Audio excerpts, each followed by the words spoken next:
A new free update for Stalker Legends of the Zone Trilogy lands this week, adding a suite of enhancements for those playing on PS5, Xbox Series X, S and PC. In short, this enhanced edition takes the existing trilogy released on PS4 and Xbox One in March 2024 and embellishes the package even further. In terms of visual upgrades, it promises screen space reflections, improved GI, upscaled textures, cutscenes, 3D models, new skyboxes, and god rays. Mouse and keyboard controls are also added on PS5 and Xbox Series consoles alongside numerous tweaks and bug fixes. Rounding that out are multiple graphics modes for current-gen machines, letting us run each game in the trilogy at pretty much every denomination of frame rate. We have 30, 40, 60 and even 120 FPS modes here, with a corresponding trade-off to image quality for each. So how radical a difference is this enhanced release when compared to the previous version? And what's the best way to play on PS5, PS5 Pro, Series X or S between all of these graphics modes? Let's find out.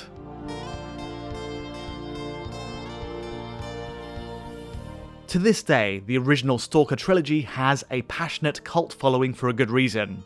Originally released on PC in 2007, the first game, Stalker Shadow of Chernobyl, presents a dark, post-nuclear version of events in which you play as a mercenary for hire. At its core, Stalker is a first-person shooter, but its open-ended design, dialogue trees, and inventory menu give it something of an RPG flavour as well.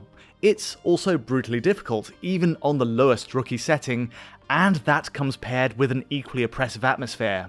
Warring clans and abnormal creatures roam the landscape, forcing you to scavenge every downed foe, every derelict building, for better gear in a bid for survival. The open world is brilliantly brought to life for its time too. A fully dynamic shadow system allows everything, including birds flying overhead, to cast shadows to the ground, while weather systems, a day-night cycle, and complex enemy AI all run to their own logic, meaning battles often emerge completely outside of player control. Developer GSC Game World pushed its X-ray engine here towards some truly cutting-edge rendering techniques for 2007 here, with parallax occlusion maps, and also a great use of object physics and body ragdolls.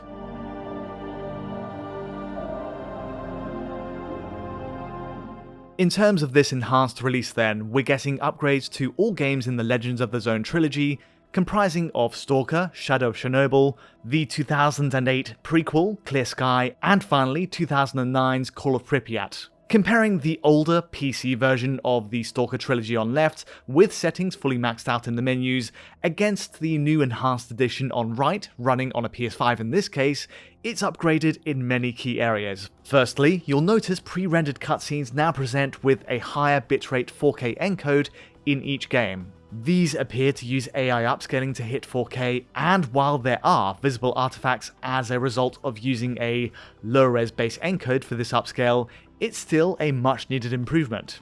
Next along, in terms of actual in-engine gameplay, the improvements are also clear. The existing PC and indeed PS4 and Xbox One versions from last year already used upscaled texture assets, and so the enhanced version today does little to move the needle in this respect. One standout improvement though is in screen space reflections, which adds a more detailed mirror image to water bodies across the game. Previously, the official non-modded release used basic cube map textures for reflections, but SSR goes a long way to fleshing out the mirror image on the game's lakes and rivers. We don't get ray tracing here, but it's still a step forward that will roll out to the PC release as well. Secondly, broad views of the game's landscapes reveal a huge increase in foliage, geometry, and shadow draw distances. The key factor being that the broadened LODs here minimize the visibility of pop-in, which stands out all the more these days given we're playing at resolutions of up to 4K and beyond. The addition of improved screen space global illumination also affects the indirect shadow and light bounce around trees, simulating a thicker, richer shade across the world and the small pockets of space around the gun as well. All of this again goes beyond what's possible in the official PC build maxed out before the enhanced edition upgrades land.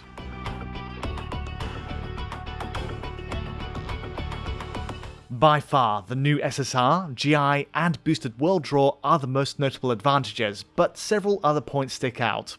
Global shadows, as produced by sunlight, are visibly increased in resolution, and while they still show some pixelation on the enhanced edition on PS5, it's still a welcome boost. Likewise, the skyboxes look terrific after the update, with a crisp, painterly appearance that addresses the rather low resolution of the originals. In other areas, however, like the character models, volumetric effects, and textures, it appears we're broadly getting a match for the best the game had to offer in its previous state, suggesting some of these updates had already rolled out. Some bugs also remain even on this latest revision, including some odd enemy physics after the finishing gunshot. Still, overall though, the enhanced version easily represents the best way to jump into these games today on PS5 and Series X. Speaking on the console comparisons, this one is pretty straightforward. Given that these are games released 16 to 18 years ago, PS5, PS5 Pro, Series X and S all capably run with matching core visual settings across the board. To live up to the enhanced label of the package, no platform makes any compromise on those upgrades. Instead, the main means by which these games scale is via their resolution bounds, depending on your console of choice and selected mode. To illustrate in broad terms, here's a table showing every permutation possible. PS5 Pro users, for example, enjoy a higher average pixel output from the machine while on the 60fps performance mode, which goes from 1800p to a true 4K. Meanwhile, PS5 and Series X run at between 1350p and 1755p, depending on GPU load, while Series S settles at a much lower dynamic 864p to 1080p range while targeting 60fps. The most notable difference between all platforms is precisely this. Xbox Series S simply struggles to match the other three platforms in the number of pixels pushed. Especially on the 60fps performance mode, you'll spot more visual breakup on pylons and detailed fence work at range, resulting in flicker. Another big point is that Series S loses the 120fps ultra performance option, which is perhaps for the best given how low the resolution might have needed to go to support it. One final point on the modes here. We have a 30fps quality, 40fps balanced, 60fps performance, and 120fps ultra performance mode on PS5, PS5 Pro, and Series X, and all work in pretty much the same way. There are fundamentally no visual differences between all four options in settings, but with one exception.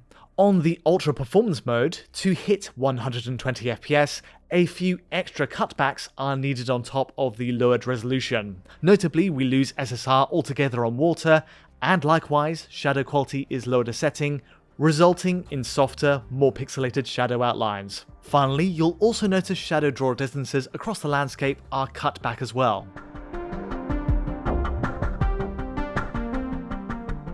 Moving over to performance testing, the easiest option to recommend overall is the 60fps performance mode on PS5 systems, Series X and even Series S. Generally speaking, the DRS range on each platform keeps each stable at 60fps based on a several hour sample of each game in the trilogy, though obviously there may be much more to contend with as each campaign opens out.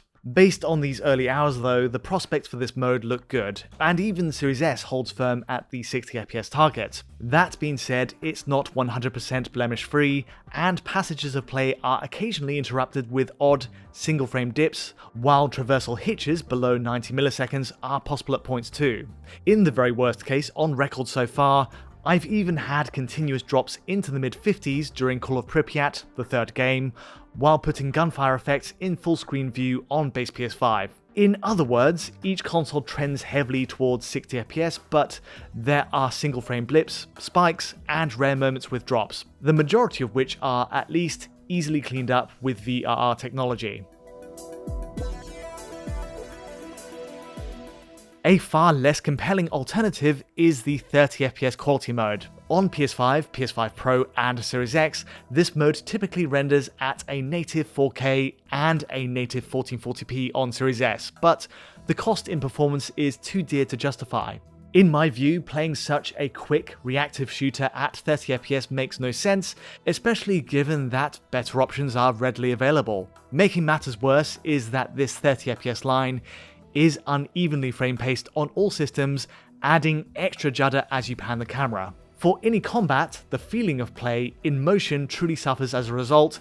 Even though the 30 FPS line is technically a stable one, the incorrect ordering of frames and also the higher average frame time of 33.3 milliseconds don't flatter the experience.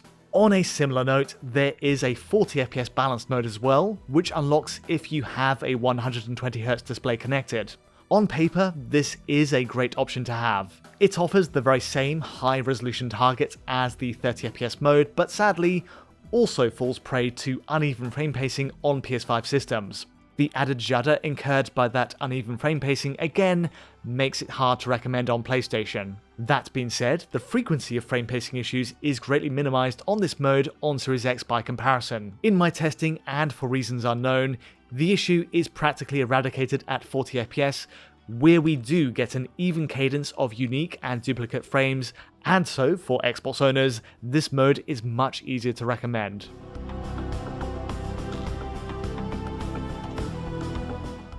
Rounding out the options is the 120fps Ultra Performance mode, which is only available on PS5, PS5 Pro and Series X. Visually speaking, this targets 1440p on each machine, with base PS5 and Series X dropping to 1170p lowest at stress points, while the Pro model tends to hold at the max 1440p more regularly. It's a great idea and does have a practical use case if you have a VRR display to mask its rough points. Generally speaking, play holds at between 100 to 120 FPS, and typically the upper end of that range too, but there are notable lurches between those points as the weather changes or enemies pile up. Performance fluctuates at these points with single frame dips and hitches to 45 milliseconds and higher thrown in for good measure. Again, this applies to all three systems, including PS5 Pro, where a VRR display will help to reduce the perceptibility of most drops, but not all of them.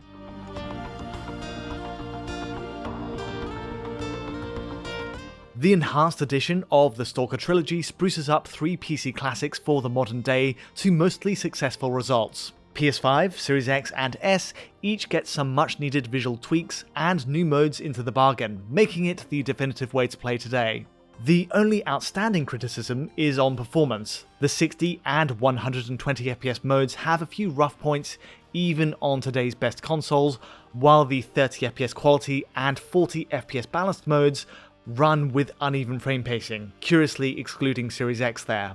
The recommended way to play then is at 60 FPS, where most frame rate lurches are at least less intrusive to the experience. For perspective, at least this current gen release is a huge leap in playability over the last gen PS4 version. Released last year, Legends of the Zone Trilogy on PS4 continues to run at 30 FPS with uneven frame pacing, and also suffers from sizable traversal hitches. Again, at least on modern systems, we have several options to choose between, and ways to improve the experience with the right TV setup. But that's all from me today. If you did enjoy this video, feel free to like or subscribe, and don't forget to hit that bell for instant notifications as any video lands. To get a high quality version of this video and many more, check out our Patreon at digitalfoundry.net, and to get in touch directly, you know where to find me. But from me for now, thanks for watching.